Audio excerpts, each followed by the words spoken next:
자, 파이프 시스템 호출 함수를 통해서 우리가 리눅스 쉘에서 동작하는 것과 같은 쉘 파이프를 한번 구성을 해봅시다. 즉 프로그램에서 직접 내용을 파이프를 통해서 쓰고 읽어드리는 것이 아니라 다른 명령의 실행 결과를 파이프를 통해서 주고받을 수 있는 형태로 구성을 해보겠다라는 것이에요. 자, 먼저 첫 번째 단계로 부모 자식 프로세스 사이에 하나의 파이프를 연결을 하고 자식 프로세스에서 표준 출력을 통해서 출력한 내용을 파이프를 통해서 부모 프로세스가 전달받을 수 있도록 구성을 해보고자 하는 것입니다. 앞선 예제에서는 자식 프로세스에서 write 시스템 호출을 통해서 직접 이 파이프에 대한 쓰기 디스크립터인 fd1에다가 직접 썼는데 그것이 아니라 자식 프로세스에서 표준 출력, 즉 그냥 printf에서 출력한 내용을 파이프를 통해서 부모 프로세스에게 전달하도록 그렇게 구성을 해보자라는 거예요. 자, 이 일을 위해서 현재 자식 프로세스는 표준 출력에 대한 파일 디스크립터를 이 fd1이라는 디스크립터가 가리키는 대상과 일치시켜주는 그런 작업들이 필요하겠죠. 자, 따라서 우리 앞에서 살펴봤던 dup2라는 시스템 호출 함수를 통해 가지고서 현재 fd1이라는 디스크립터가 가리키는 대상을 현재 1번 파일 디스크립터도 같이 가리킬 수 있도록, 즉 fd1이 이 파이프의 출력 디스크립터를 가리키고 있다라고 한다면 표준 출력을 나타냈던 1번 디스크립터도 그 부분을 가리킬 수 있도록 그렇게 복제를 해주고 기존의 fd1이라는 디스크립터는 닫아주는 작업을 수행을 한다라고 하면 이제 자식 프로세스에서는 fd1번에다가 출력해라 라고 명시적으로 할 필요 없이 그저 printf에서 표준 출력에다 어떤 정보를 출력하게 되어지면 그 내용은 모두 다 파이프를 통해서 부모 프로세스에게 전달되어지게 되는 것입니다. 자, 두 번째 예제를 살펴보면 역시 14번째 줄에서 파이프라는 시스템 호출 함수를 통해서 파이프에 대한 파일 디스크립터를 얻도록 했어요. 자, 그리고 나서 17번째 줄에서 포크 시스템 호출을 통해서 자식 프로세스를 하나 새로 만들었죠. 자식 프로세스에서는 0번, 즉 파이프에 대한 읽기 디스크립터를 닫아주고 표준 출력을 나타내는 1번 디스크립터는 현재 파이프에 대한 쓰기 디스크립터를 나타나는 fd1에 복제하는 처리를 수행을 하도록 했어요. 즉 이제 이 디스크립터도 모두 다 파이프의 쓰기 처리를 하는데 사용이 되어지는 거죠. 따라서 fd 배열의 1번 요소를 가리키는 디스크립터는 닫아버리고 이후 24번째 줄, 5번째 줄에서 표준 출력에다가 어떤 정보를 출력한다라고 했을 때 이 내용은 직접 화면에 출력되어지는 것이 아니라 현재 이 표준 출력을 나타내는 1번 장치인 파이프에 출력되어지게 되는 것이에요. 자, 그렇게 출력되어지는 내용들을 읽어드리기 위해서 역시 부모 프로세스에서는 파이프 시스템 호출을 통해서 두 개의 디스크립터를 갖고 있는 상태에서 쓰기 디스크립터는 닫아버리고 31번째 줄에서 리드 시스템 호출을 통해서 fd0이 가리키는, 즉 파이프에 대한 읽기 디스크립터를 통해서 라인 수만큼 읽어드리는 일을 계속적으로 반복하도록, 또 그렇게 읽어드린 내용들은 write 시스템 호출을 통해서 부모 프로세스의 표준 출력에 출력할 수 있도록 구성을 해본 것입니다. 즉 여기 1번 장치에 출력하게 된 거예요. 그리고 나서 프로그램을 맞춰줬습니다. 프로그램을 실행해보면 이렇게 child로부터 전달받은 내용으로 hello world와 goodbye라는 내용을 출력하고 있는 것을 볼 수 있어요. 다시 말해서 24번째 줄과 25번째 줄에서의 출력은 이 30번째 줄 출력 다음에 출력되어진 것을 봐서 자식에서 직접 출력되어진 것이 아니라 파이프를 통해서 부모에서 출력하고 있다라는 것을 확인해 볼 수 있는 것이겠습니다. 또 다른 예제를 하나 살펴봅시다. 이 예제는 자식 프로세스에서 표준 출력에다가 쓴 내용이 아니라 자식 프로세스에서 명령어를 실행을 하고 그 명령이 실행되어지면서 표준 출력에 쓰여진 내용들을 파이프를 통해서 부모 프로세스가 전달받을 수 있도록 구성을 해본 것이에요. 자, 마찬가지로 현재 14번째 줄에서 파이프 시스템 호출을 통해서 파이프에 대한 디스크립터를 2개 얻어내고 17번째 줄에서 자식 프로세스를 만들었어요. 자식 프로세스에서는 읽기 디스크립터는 닫아버리고 쓰기 디스크립터는 표준 출력 장치에 복제해주는 처리를 수행을 하고 24번째 줄에서 exec 시스템 호출을 통해서 현재 명령행 인자로 전달되어지는 명령을 실행할 수 있도록 구성을 해본 것입니다.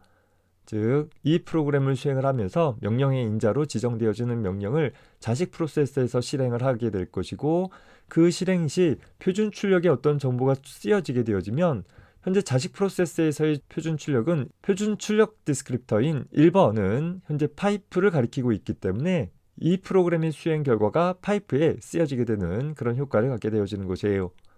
따라서 부모 프로세스에서는 역시 쓰기 디스크립터 닫아버리고 파이프로부터 전달되어지는 내용들을 읽어다가 표준 출력에다가 쓰도록 하면 이 프로그램의 수행 결과를 파이프를 통해 전달받아 부모 프로세스에서 출력할 수 있게 되어지는 것입니다.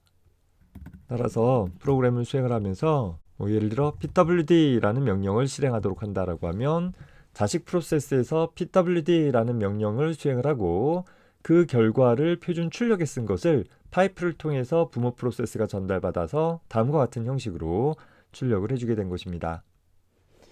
자, 앞서 다뤘던 예제들을 조합해서 소위 쉘상에서 다음과 같이 두 명령을 파이프라이닝을 통해서 수행해보는 처리를 한번 구현해 보도록 해보겠습니다. 즉, 첫 번째 명령의 실행 결과를 두 번째 명령의 입력으로 전달받도록 그렇게 구성을 해본 것이죠.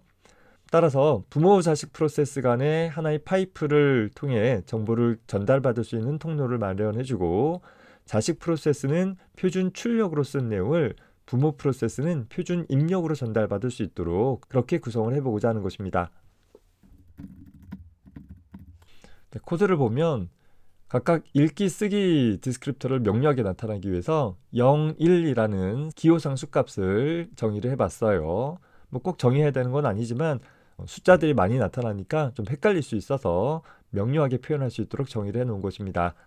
17번째 줄에서 하나의 입력 프롬프트 메시지를 출력을 해서 마치 우리 쉘상에서 입력 프롬프트를 나타낼 수 있는 것처럼 프롬프트 메시지 하나 출력해주고 fguess라는 함수를 통해서 현재 이 배열에다가 이 크기만큼 표준 입력 장치로부터 읽어드릴 수 있는 표준 라이브러리 함수를 호출을 해주었어요.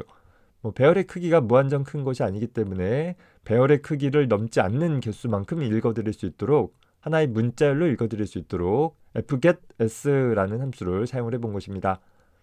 이렇게 읽어드린 내용 끝에는 널 문자를 집어넣어 주어서 하나의 문자열로 명료하게 만들어 주었고 21번째 줄에서 그 str이라는 배열에 저장되어 있는 문자열 중에서 이 파이프라이닝을 표시하는 이 표식이 들어있는 위치를 찾아보도록 해본 거예요.